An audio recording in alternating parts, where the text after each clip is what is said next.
नमस्कार, आप देख रहे हैं देश न्यूज। मैं हूं आपके साथ मीनाक्षी। स्वागत करती हूं आपका हमारे कार्यक्रम रियल एस्टेट की रियलिटी में। वैसे तो सभी जानते हैं कि रियल एस्टेट मार्केट सभी को फायदे का सौदा है, फिर वो चाहे जमीन या फिर निवेश खरीदने के मामले में हो। बता दें, इस साल पूरे त्योहारी सीजन के दौरान बाजारों में जमकर धूम रही। रियल एस्टेट के मार्केट में खरीदारों की खूब भीड़ रही, जहां रिपोर्ट में सामने आया कि इस दौरान मुंबई प्रॉपर्टी में भी खरीदारों ने दिल खोलकर संपत्तियों की खरीदारी की। रिपोर्ट में के अनुसार मुंबई में नवरात्रि और दिवाली के बीच संपत्ति रजिस्ट्रेशन पिछले साल की तुलना में 30% अधिक हुआ।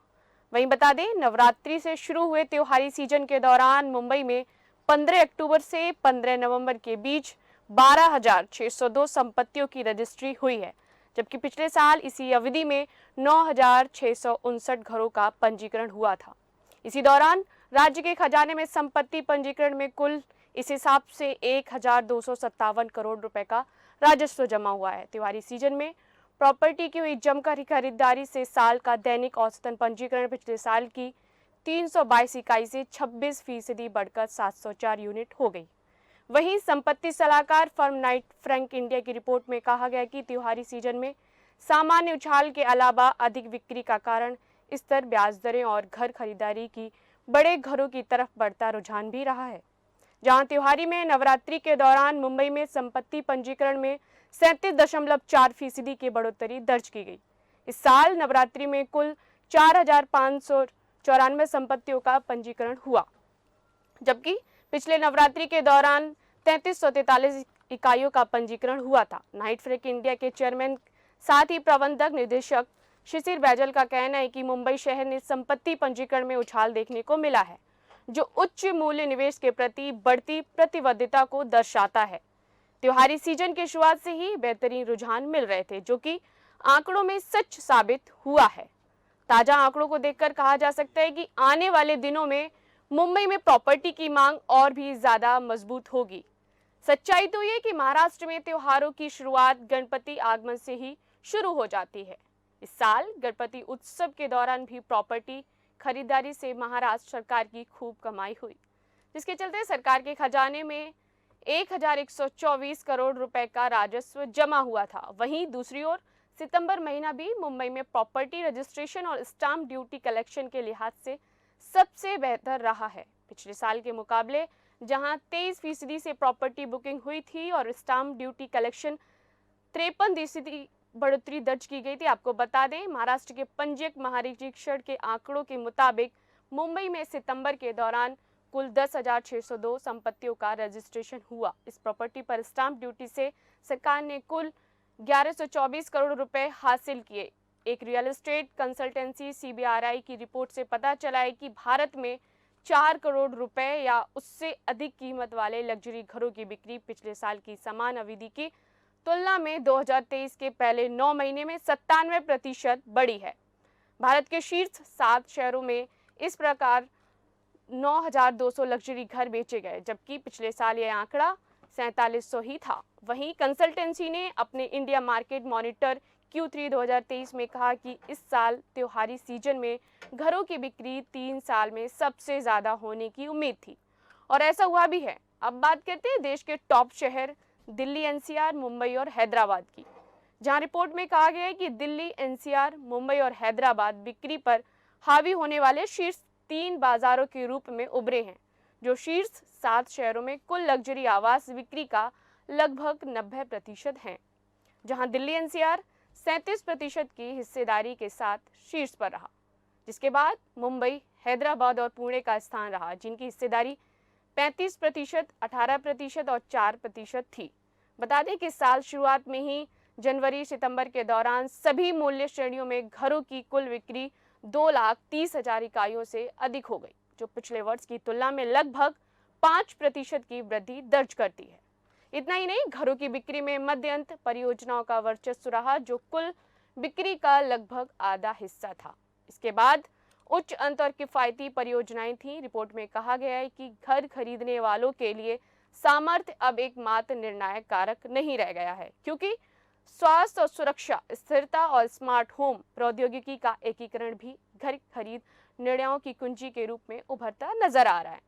ऐसी उम्मीद जताई जा रही है कि 2030 साल में त्योहारी सीजन से समग्र आवास बाजार को और बढ़ावा मिलेगा।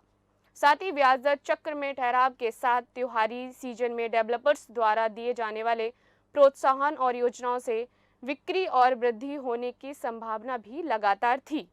बता दें, ऐसा CBRI के भारत, दक्षिण पूर्व एशिया, मध्य पूर्व और अफ्रीका के अध्यक्ष मुख्य कार्यकारी अधिकारी का ऐसा कहना था।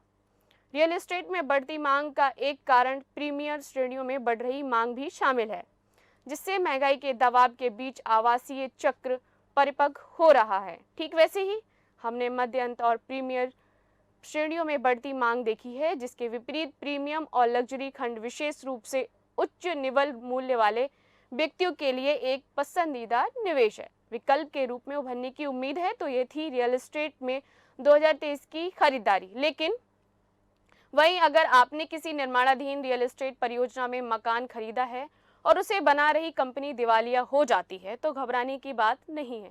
आपको बता दें, ऐसा खरीदारों की परेशानी दूर करने के लिए भारतीय दिवाला और शोधन अक्षमता बोर्ड यानी कि IBBI ने प्रस्ताव दिया है कि जिन प्रॉपर्टी पर खरीदार को कब्जा मिल चुका है, उन्हें समाधान प्रक्रिया से बाहर रखा जाए। साथ ही कॉरपोरेट दिवालिया समाधान प्रक्रिया के दौरान जब संपत्तियां बेची जाएं, तो इसी प्रॉपर्टी को हाथ नहीं लगाया जाए।